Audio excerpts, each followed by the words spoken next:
लोकसभा चुनाव से जुड़ी बड़ी खबर की लगातार बात कर रहे हैं। सर्वे में एनडीए की सरकार और मोदी के हैट्रिक का रुझान अब सामने आ चुका है। बीजेपी अकेले दम पर बहुमत लाने की संभावना दिख रही है और यूपी में एनडीए सबसे आगे नजर आ रही है। यूपी में अखिलेश राहुल की जोड़ी फेल होती नजर आ रही है। पश्चिम बंगाल की अगर बात करें तो ममता से ज्यादा लोगों ने भरोसा मोदी पर जताया है, ये दिख रहा है। वहीं दिल्ली वालों का बीजेपी पे भरोसा कायम है, यानी कांग्रेस और आप नाकाम होती नजर आ रही है। तो दक्षिण भारत में एनडीए का उम्मीद से बेहतर प्रदर्शन है।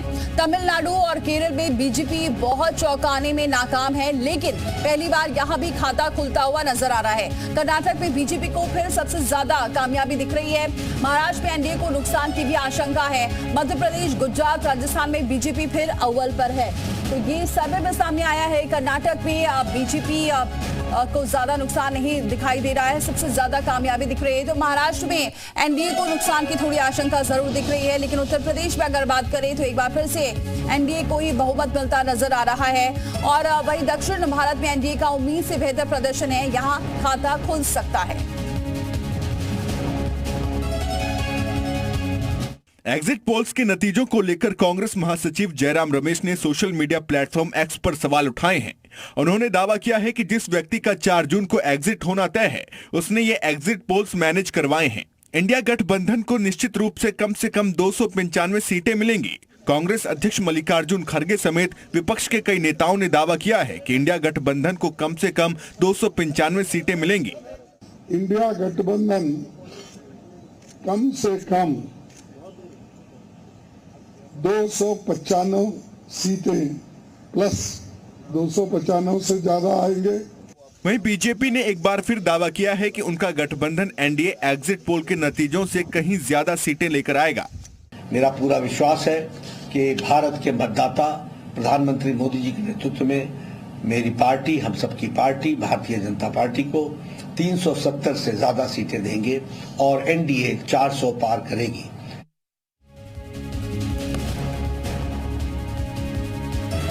तो यूपी की सभी 80 सीटों का सर्वे भी सामने आ चुका है। बीजेपी में 80 में से 66 सीटें मिलती नजर आ रही है उत्तर प्रदेश में बीजेपी को। तो समाजवादी पार्टी को मिल सकती है 11 सीट और कांग्रेस को मिल सकती है 2 सीट। अन्य के खाते में जा सकती है 1 सीट। बीजेपी के खाते में उत्तराखंड की सभी 5 सीटें आ रही हैं। तो ये सर्वे में सामने आया है। 2 सीटें बढ़ती हुई 2019 से ज्यादा नजर आ रही है। बीजेपी को जो 64 सीट थी, इस बार 66 सीटें मिल सकती हैं। लेकिन 80 में से 80 सीट का जो दावा बीजेपी कर रही है वो नहीं सामने आ पा रहा है। लेकिन समाजवादी पार्टी को मिल सकती है 11 सीटें। कांग्रेस की सीटें भी बढ़ती हुई नजर आ रही है। 1 सीट और मिल सकती है। पिछली बार 1 सीट ही खाते में गई थी 2019 में। 1 सीट अन्य के खाते में। बीजेपी के खाते में उत्तराखंड की अगर बात करें तो 5 सीटें मिलती हुई नजर आ रही हैं।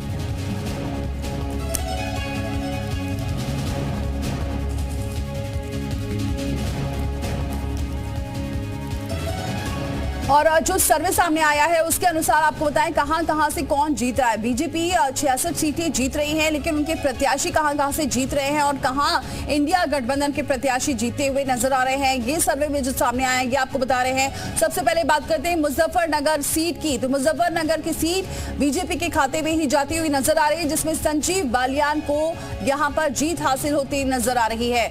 एक और सर्वे सामने आया है सहारनपुर सीट से। यहां पर कांग्रेस अपना खाता खोलती हुई नजर आ रही है, जिसमें इमरान मसूद जीत सकते हैं जो कांग्रेस के प्रत्याशी हैं। इकरा हसन कैराना सीट जीत सकती हैं, एसपी के प्रत्याशी हैं और यहां ये सीट सपा के खाते में जाती हुई नजर आ रही है। मुरादाबाद सीट पे भी सपा का ही खाता खुलता नजर आ रहा है, यानी कि रुचि वीरा जीत सकती हैं, जिनको लेकर बहुत बवाल भी हुआ था। वहीं घनश्याम लोधी रामपुर सीट हार सकते हैं, बीजेपी के प्रत्याशी हैं, तो घनश्याम लोधी हार सकते हैं यहां। और जितेंद्र प्रसाद जीत सकते हैं, पीलीभीत से जीत सकते हैं जितेंद्र प्रसाद जो बीजेपी के प्रत्याशी हैं। तो और इसके अलावा अगर बात करते हैं अमरोहा की, तो अमरोहा में भी बीजेपी की जीत नजर आ रही है। कंवर सिंह जीत सकते हैं। अरुण गोविल मेरठ से प्रत्याशी, इस बार पहली बार उन्हें उतारा गया था, वो भी बीजेपी की सीट पक्की मानी जा रही है। हेमा मालिनी को एक बार फिर से यहां चुना गया था, प्रत्याशी बनाया गया था, तो मथुरा से जीत रही हैं हेमा मालिनी, जो सर्वे सामने आया है। राजकुमार सांगवान बागपत से जीत सकते हैं। बीजेपी यानी एनडीए के प्रत्याशी हैं तो ये भी जीत सकते हैं। हालांकि नतीजे क्या होंगे ये देखने वाली बात होगी, लेकिन जो सर्वे आया है उसमें महेश शर्मा भी जीते हुए नजर आ रहे। गौतम बुद्ध नगर से एक बार फिर से उन्हें प्रत्याशी बनाया गया था। भोला सिंह लगातार 2 बार से सांसद रहे और एक बार फिर से उन्हें प्रत्याशी बनाया गया और इस बार भी वो जीत हासिल करते हुए नजर आ रहे हैं बुलंदशहर से। वहीं सतीश गौतम अलीगढ़ से जीत सकते हैं, बीजेपी के प्रत्याशी हैं तो सतीश गौतम को भी जीत मिलती हुई नजर आ रही है। एसपी सिंह बघेल यहां पर भी काफी टफ फाइट देखने को मिली आगरा में भी, और ऐसे में देखा जा रहा है आगरा की सीट भी बीजेपी के खाते में ही जाती हुई नजर आ रही है। अक्षय यादव की बात करें, अक्षय यादव जीत रहे हैं फिरोजाबाद से, ऐसी खबर है। सपा के प्रत्याशी हैं और जीत सकते हैं यहां से। और राजवीर सिंह एटा से जीत रहे हैं, ये बीजेपी के प्रत्याशी है। तो 80 में से 66 सीट जो बीजेपी जीत रही है उसमें जो प्रत्याशी कहां से जीत रहे हैं ये आपको बता रहे हैं ग्राफिक्स के जरिए। अनूप वाल्मीकि हाथरस से जीत सकते हैं, बीजेपी के प्रत्याशी हैं और ये सीट भी बीजेपी के खाते में जाती हुई नजर आ रही है। संभल की जो सीट है वो इंडिया गठबंधन के खाते में जाती नजर आ रही है। जिया उर रहमान बर्क संभल से जीतते हुए नजर आ रहे हैं। अखिलेश यादव की जीत पक्की मानी जा रही है कन्नौज से, जहां पर सुब्रत पाठक थे और ऐसे में टक्कर काफी जबरदस्त थी, लेकिन अखिलेश यादव जीत सकते हैं। अजय मिश्रा खीरी से जीत सकते हैं, बीजेपी के प्रत्याशी हैं। जो सर्वे सामने आया है उसमें ये, हालांकि नतीजे क्या होंगे देखने वाली बात होगी। साक्षी महाराज एक बार फिर से उन्नाव से जीत हासिल कर सकती हैं, जनता एक बार फिर से उन पर भरोसा जताती हुई नजर आ रही है, यानी बीजेपी के खाते में उन्नाव की सीट भी जाती हुई नजर आ रही है। इटावा में भी काफी जबरदस्त फाइट थी, इसमें भी रामशंकर कठेरिया जीतते हुए नजर आ रहे हैं, बीजेपी के खाते में ये सीट भी जा रही है। शाहजहांपुर में भी काफी कड़ी टक्कर थी जिसमें अरुण कुमार सागर जीत सकते हैं, ये बीजेपी के प्रत्याशी हैं और ये सीट भी बीजेपी के खाते में जा रही है। और धौरहरा सीट पे भी बीजेपी का कब्जा हो सकता है। राजेश वर्मा भी सीतापुर से जीत सकते हैं, बीजेपी के खाते में सीतापुर की सीट भी जा रही है। चुनाव प्रचार काफी जोर शोर से हुआ था। हरदोई की बात करें तो यहाँ पर जयप्रकाश जीते हुए नजर आ रहे हैं, ये भी बीजेपी के प्रत्याशी हैं, तो हरदोई की जो सीट है वो भी बीजेपी के खाते हुए नजर आ रही है। अशोक कुमार मिश्र जीत सकते हैं, ये बीजेपी के प्रत्याशी हैं अशोक कुमार, और मिश्र की सीट भी बीजेपी के खाते में ही जाती हुई नजर आ रही है। सर्वे में राजनाथ सिंह एक बार फिर से लखनऊ में जीत हासिल कर सकते हैं, बीजेपी का गढ़ लखनऊ रहा है और एक बार फिर से कब्जा कायम रह सकता है। राहुल गांधी को रायबरेली से इस बार चुनावी मैदान में उतारा गया था, अमेठी के बजाय रायबरेली से लड़े। आखिरी दौर तक सस्पेंस बरकरार रहा और माना जा रहा है राहुल गांधी रायबरेली से जीत सकते हैं। स्मृति ईरानी अमेठी से एक बार फिर से जीत सकती हैं, पहले से ही सांसद रही हैं और एक बार फिर से यहाँ की जनता उन पर भरोसा जताती हुई नजर आ रही है। चंदन चौहान की बात करते हैं, बीजेपी के प्रत्याशी हैं, बिजनौर से जीत सकते हैं, तो बिजनौर की सीट भी बीजेपी के खाते में जा रही है। जौनपुर में भी काफी कड़ी मशक्कत करनी पड़ी, काफी जोर शोर से प्रचार हुआ और ये सीट भी बीजेपी के खाते में जाती हुई नजर आ रही। कृपा शंकर सिंह जीत सकते हैं यहां से भी। अफजाल अंसारी गाजीपुर सीट, जहां 7वें चरण के लिए चुनाव हुआ, हॉट सीट मानी जा रही थी और ऐसे में अफजाल अंसारी का जो यह गढ़ माना जाता है और अफजाल अंसारी जीत सकते हैं। और नरेंद्र मोदी जो प्रधानमंत्री हैं फिलहाल, और वाराणसी से एक बार फिर से जनता उन पर भरोसा जता सकती है, क्योंकि वाराणसी वो सीट जहां लगातार प्रधानमंत्री चुनाव प्रचार करते रहे, न सिर्फ चुनाव में बल्कि बार बार अपने संसदीय क्षेत्र में जाते रहे। भदोई की बात करें तो भदोई में भी बीजेपी जीत हासिल कर सकती है, बीजेपी यहां पर जीत सकती है। विनोद बिल यहां से जीत सकते हैं। महेंद्र नाथ पांडे को लेकर लोगों में जरूर गुस्सा था, चंदौली में महेंद्र नाथ पांडे को लेकर जो जनता थी वो खुश नजर नहीं आ रही थी, लेकिन चूंकि प्रधानमंत्री का चेहरा, इसलिए इस बार जीत सकते हैं महेंद्र नाथ पांडे एक बार फिर से।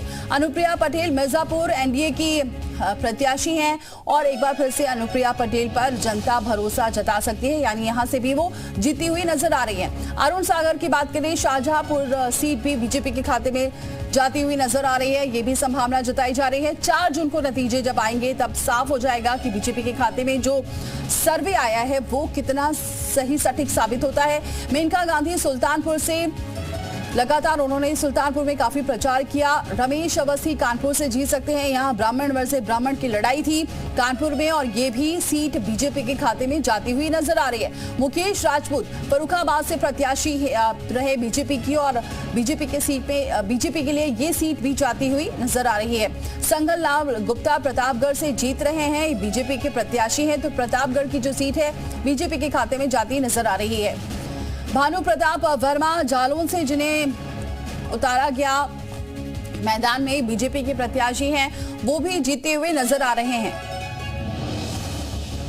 तो बीजेपी के खाते में 66 सीटें जाती हुई नजर आ रही है, 2 सीट की बढ़ोतरी नजर आ रही है। वहीं समाजवादी पार्टी और इंडिया गठबंधन को भी थोड़ा फायदा होता नजर आ रहा है। कौशल किशोर को लेकर लोगों में बहुत नाराजगी थी। मोहनलालगंज से प्रत्याशी रहे, तीसरी बार हैट्रिक लगाने के लिए मैदान में उतरे, जीत सकते हैं, लेकिन यहां पर भी जीतने का एक ही मकसद है, प्रधानमंत्री के चेहरे पर लोग बीजेपी को वोट करते हुए नजर आए। नतीजे क्या होंगे देखने वाली बात होगी। अनुराग शर्मा जीत रहे हैं, झांसी से बीजेपी के प्रत्याशी हैं अनुराग शर्मा भी, और झांसी में भी काफी कड़ी फाइट देखी गई है। पुष्पेंद्र सिंह हमीरपुर से जीते हुए नजर आ रहे हैं, बीजेपी के प्रत्याशी हैं।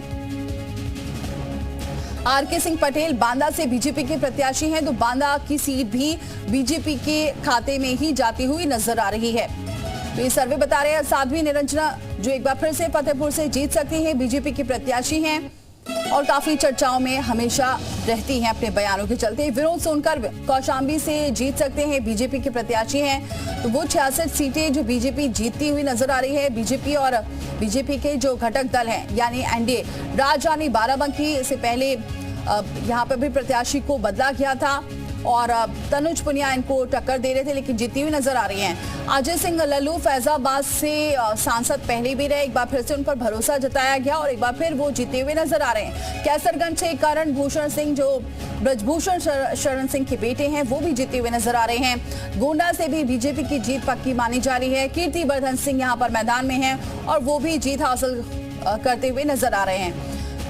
साथ में संगम लाल गुप्ता जो बीजेपी के प्रत्याशी हैं प्रतापगढ़ से, तो प्रतापगढ़ की सीट भी बीजेपी के खाते में ही जाती हुई नजर आ रही है। तो बीजेपी को फायदा हो रहा है, 2 सीटों का बहुत ज्यादा नुकसान नहीं हो रहा। हालांकि जो दावे जरूर किए गए थे उस पर दावे पूरे होते नजर नहीं आ रहे हैं। प्रवीण पटेल बीजेपी के प्रत्याशी हैं फूलपुर से, जिसमें को लेकर काफी सभाएं की गई हैं बीजेपी की तरफ से और वो जीत हासिल करते हुए नजर आ रहे हैं। नीरज त्रिपाठी जो इलाहाबाद से बीजेपी के प्रत्याशी हैं और वो भी जीतते हुए नजर आ रहे हैं, यानी यहाँ इंडिया गठबंधन फेल हो गया है। रितेश पांडे बीजेपी के प्रत्याशी अंबेडकर नगर से, यहाँ पर भी इंडिया गठबंधन फेल होता नजर आ रहा है, यानी बीजेपी जीती हुई नजर आ रही है। श्रेया वर्मा एसपी यानी सपा प्रत्याशी हैं गोंडा से जो जीतती हुई नजर आ रही हैं। श्रेया वर्मा को उतारा गया। जगदम्बिका पाल एक बार फिर से डुमरियागंज से सांसद हो सकते हैं, जनता उन पर भरोसा जताती हुई नजर आ रही है। हरीश द्विवेदी बस्ती से जो कड़ी टक्कर दे रहे थे और ऐसे में वो भी जीते हुए नजर आ रहे हैं। बस्ती से एक बार फिर से हरीश द्विवेदी पर जनता भरोसा जताते हुए नजर आ रही है। प्रवीण निषाद संत कबीर नगर से जीत रहे हैं बीजेपी के प्रत्याशी। नीलम सोनकर बीजेपी से जीती हुई नजर आ रही, लालगंज से प्रत्याशी हैं, तो ये सीट भी बीजेपी के खाते में ही जाती हुई नजर आ रही है। धर्मेंद्र यादव जिनको लेकर पहले से कहा जा रहा था कि ये सीट सपा के खाते में ही जाएगी आजमगढ़ की, और ठीक ऐसा ही नजर आ रहा है। धर्मेंद्र यादव यहां से जीतते हुए नजर आ रहे हैं, यानी सपा के खाते में जो 11 सीट है उसमें से एक आजमगढ़ की सीट भी जाती हुई नजर आ रही। कृपा शंकर सिंह बीजेपी से जीते हुए नजर आ रहे। जौनपुर से इन्हें प्रत्याशी बनाया गया और जौनपुर की सीट भी बीजेपी के खाते में जा रही है। मछली शहर की सीट भी बीजेपी के खाते में नजर आ रही है। बीपी सरोज को मैदान में उतारा गया और जनता उन पर भरोसा जताती हुई नजर आ रही है, ऐसा सर्वे बता रहा है। विनोद बिन जो बीजेपी के प्रत्याशी हैं भदोई से, ये भी जीते हुए नजर आ रहे हैं, यानी ये 66 सीट में भदोई की सीट भी बीजेपी के खाते में जा रही है। महाराजगंज पंकज चौधरी, यहाँ चौधरी वर्सेस चौधरी की लड़ाई थी, तो यहाँ पर भी पंकज चौधरी जीतते हुए नजर आ रहे हैं, जहां 7वें चरण के लिए चुनाव हुआ। गोरखपुर जो सीएम योगी का गृह जनपद है, वहां रवि किशन पर एक बार फिर से जनता भरोसा जता सकती है। विजय कुमार दुबे जो बीजेपी प्रत्याशी हैं कुशीनगर से, उन्हें भी इस बार जनता का साथ मिलता नजर आ रहा है। शशांक मणि बीजेपी से जीते हुए नजर आ रहे हैं। देवरिया सीट भी बीजेपी के खाते में ही जाती हुई नजर आ रही है। और कमलेश पासवान बीजेपी से प्रत्याशी हैं बांसगांव से, ये भी जो सीटें हैं ये सीट भी बीजेपी के खाते में जा रही है। अब एनडीए घोसी, यहाँ अरविंद राजभर जीते हुए नजर आ रहे थे, हालांकि पिछली बार ये सीट बीजेपी के हाथ से चली गई थी, उपचुनाव हुआ था और यहाँ सपा के कैंडिडेट जीत गए थे। रविंद्र कुशवाहा बीजेपी से जीते हुए नजर आ रहे सलेमपुर में, अब ये बीजेपी से प्रत्याशी है, ये भी सीट जाती हुई बीजेपी के खाते में नजर आ रही है। बलिया सीट पर भी बीजेपी का कब्जा कायम रहने वाला है। नीरज शेखर पर जनता भरोसा जताती हुई नजर आ रही है। अफजाल अंसारी गाजीपुर से जीत सकते हैं, जो पहले से ही दावा कर रहे थे, क्योंकि गाजीपुर सीट गढ़ माना जाता है। महेंद्र नाथ पांडे एक बार फिर से चंदौली से जीत सकते हैं, तीसरी बार हैट्रिक लगा सकते हैं। रिंकी कौल एनडीए प्रत्याशी हैं रॉबर्ट्सगंज से, जिन पर भरोसा जनता जताती हुई नजर आ रही है। और चलिए अब